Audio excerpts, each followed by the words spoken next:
Bismillahirrahmanirrahim. I am Dr. Nikhat Aslam from Department of Biochemistry, Independent Medical College, Faisalabad. Students, in our previous lecture, we studied about prokaryotic gene transcription. In this lecture, we will study about the eukaryotic gene transcription. Eukaryotic gene transcription is far more complicated process than transcription of prokaryotes. It requires, in the eukaryotes, separate polymerases are required for the synthesis of mRNA, ribosomal RNA and transfer RNA. Also, a lot of proteins, they are required. Proteins means transcriptional factors. Transcriptional factors, they are involved for the initiation and for the progress of the transcription. Also, it need that the histone proteins which are present in the eukaryotic chromosome, they must be separated out from the chromosomes. So if they are separated and the histone proteins and the chromatin bonding, they are loosened by the enzyme called histone acetyl transferase. This is the histone acetyl transferase. What it will do the acetylation of lysine residues at amino terminus of histone proteins. So lysine residues, the acetyl group, it will be added, and this will remove the positive charges of the lysine residues, and there will be the weak interaction between the histone and the DNA molecule. So the it will be changed into the chromatin, or the gene will be changed into the euchromatin. So actively transcribed genes are euchromatin, in which the lysine residues of the histone, they are acetylated, and there is the loose association of histones and the chromatin. The histone will be separated out, and the gene, it will be changed into euchromatin or active gene. Inactive segment of genes, they are the heterochromatin. And the interconversion is called the chromatin remodeling.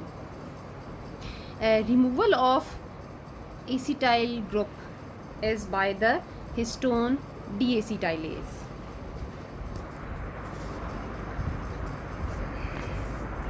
In the start, we talk about the different RNA polymerases which are required for the synthesis of ribosomal RNA, transfer RNA and mRNA. So here you are seeing that the RNA polymerase 1, it is required for the 28S, 18S and 5.8S ribosomal RNA in the nucleolus.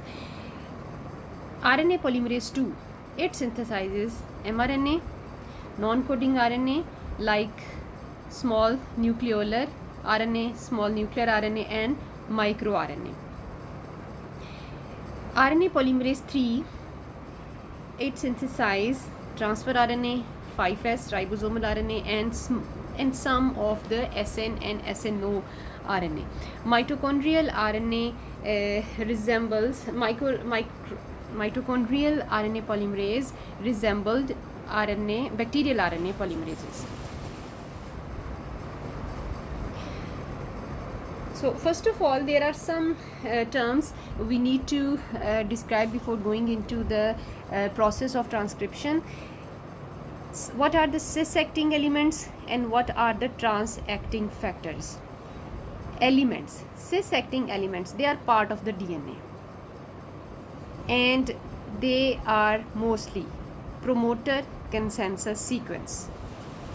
They are the consensus sequence, usually they are the promoter, and they are present on the same DNA on which the gene to be transcribed is present. So the elements, they are the part of the DNA, and cis means they are present on the same DNA or the same chromosome on which the gene is present.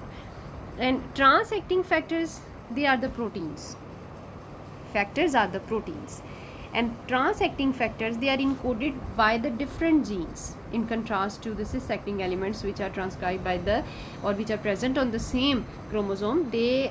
Trans-acting factors are encoded by the different genes. They are synthesized in the cytosol and must transit to the site of the action. So factors are the proteins and elements are the part of the DNA on which these factors bind. On the cis-acting elements, trans-acting factors bind. This is the eukaryotic basal transcription complex.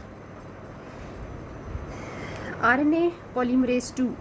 This RNA polymerase 2, it do not bind separately on the gene, but it requires several other factors. These factors, they are the Tata binding proteins, they are the transacting factors, they are the TF2A, TF2B, E, F, H, and these entire complex, you are seeing from the diagram that it spans the DNA from about position -30 to +30.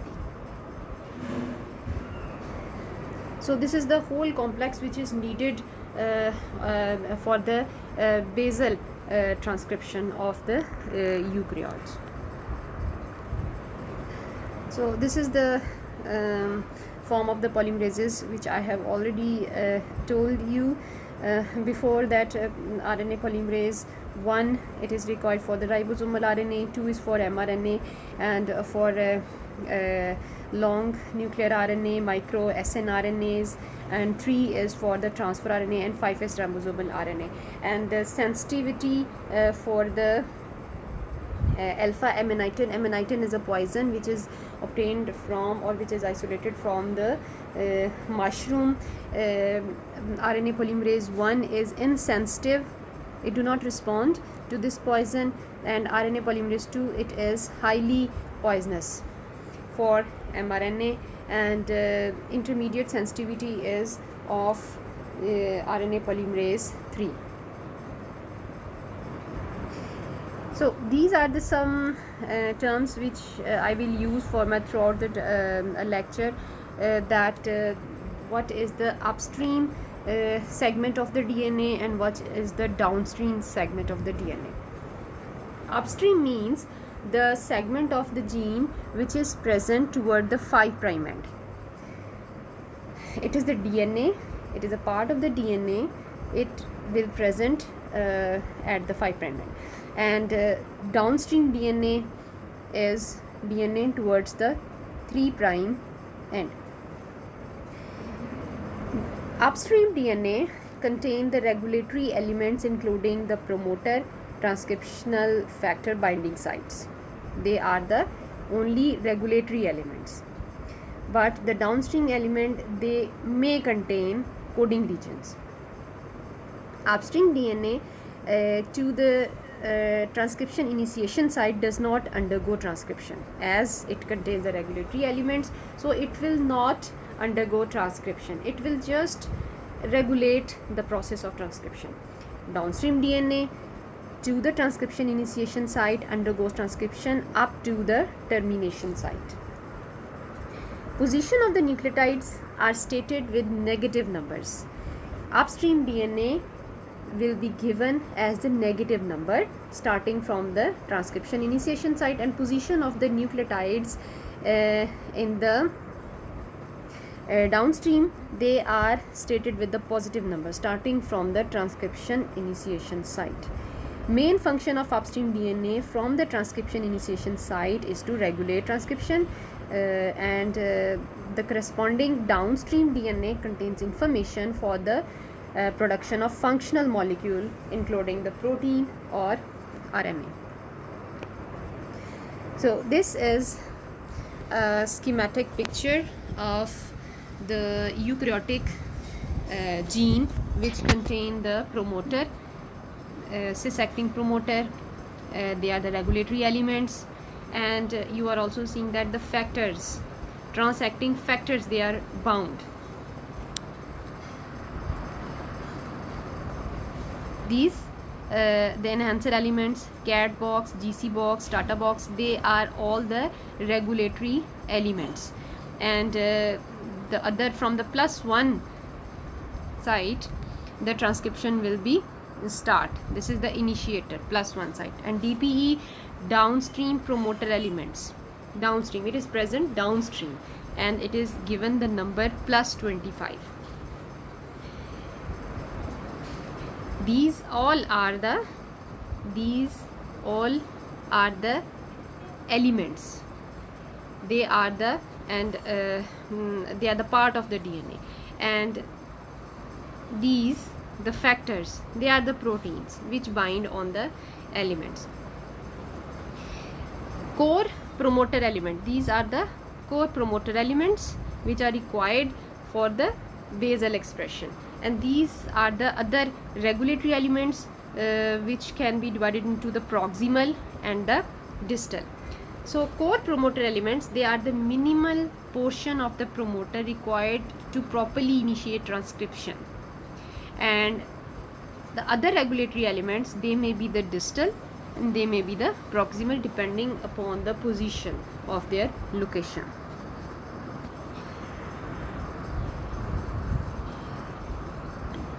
This is the also somewhat the same diagram which I took from the Harper hypothetical mRNA. Starting from the gene is starting from the initiator, downstream promoter elements, it is present.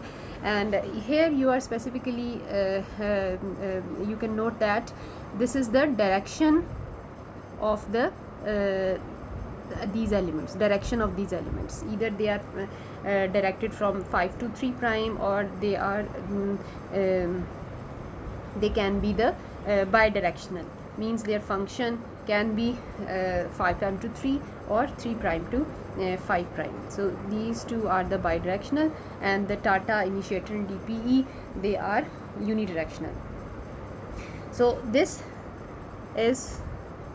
portion is for the basal expression. And basal expression and other the distal regulatory elements, they may be required either for the enhancer. They are either designated as enhancer or repressor elements. They are the distal regulatory elements. And this is also the CAT box, which is the proximal element. And so this is the schematic picture which shows the coding region and the regulatory region. This is the starting from initiator is the coding region, and the other part, this is the regulatory region, which can be divided into the proximal and distal regulatory elements, which have their own unique functions. So the coding and the regulatory regions, which I have shown diagrammatically in the previous diagram. The regulatory region consists of two classes of elements. One is for ensuring the basal expression.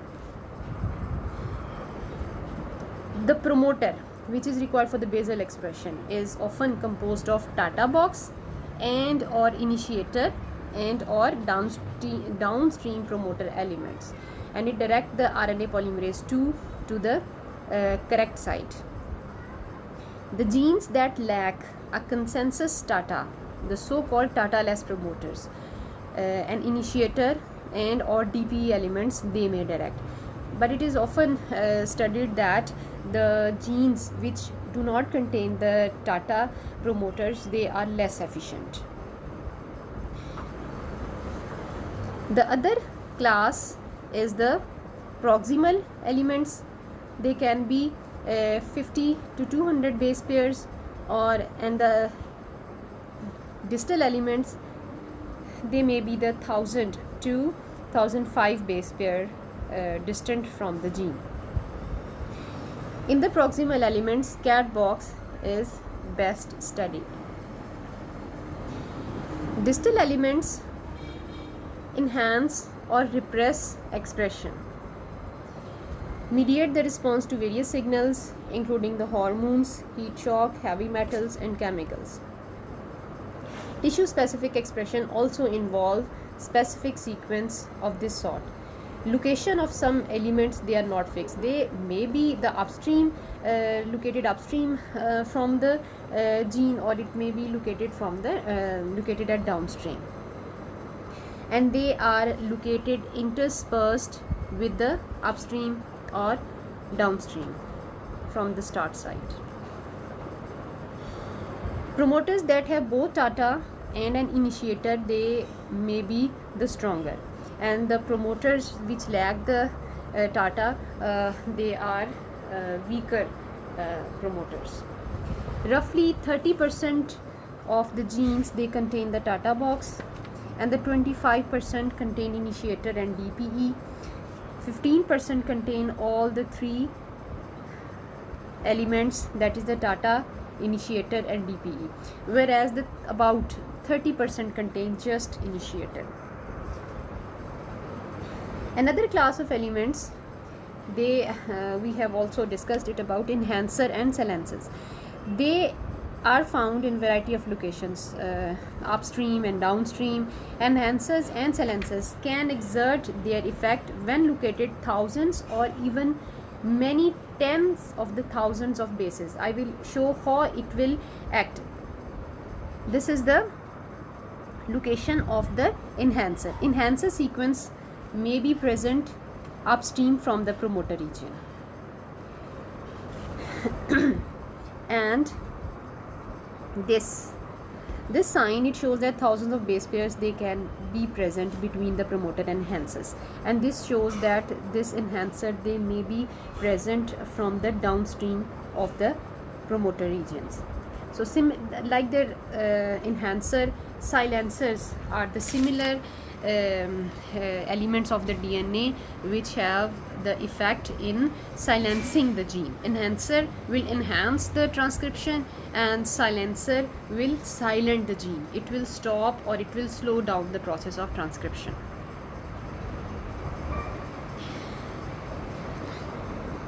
This is the diagram which shows that the enhancer elements, as they are located thousand of the base pairs from the promoter elements, they will fold down and it will bind to the enhancer transcription factors. It will fold down and it will interact with the transcription factors, and thus their bending can cause an enhancer element that is far from the promoter in the linear DNA molecule to interact with the transcription initiation complex. So this is the initiation complex in which the enhancer element, it has been folded down in order to come closer with the transcription region. This is the transcription factors which have been shown to bind on the elements TF2D.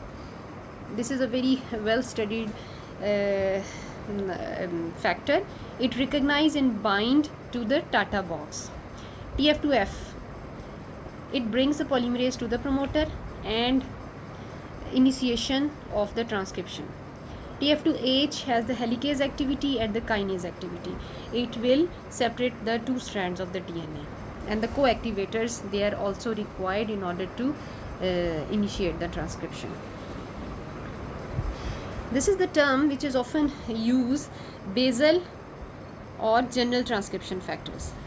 These are the minimal requirement for the recognition of the promoter, recruitment for the RNA polymerase II to the promoter, and initiation of transcription at basal level. So the basal or the general transcription factors, which is the TF2D, it is the minimal requirement in order to initiate the transcription, and if the other regulatory transcription factors, they are not present, the transcription will be at very basal level or at very low level. Specific transcription factors, they bind to the sequences within and outside the core promoter. They bind on the GC box, CAT box, and enhancer elements, and they require to modulate the frequency of initiation to mediate the response to the signals such as hormones or other factors. Addition to the binding DNA, specific transcription factors also bind other proteins, which are the coactivators. These coactivators are the histone acetyl transferase enzymes, which are involved in the chromatin remodeling. They have the two binding sites. STFs, specific transcription factors, have two binding sites. One is the DNA binding domain and other is the transcription activation domain. So at one site they will bind. In this diagram I have already shown you that at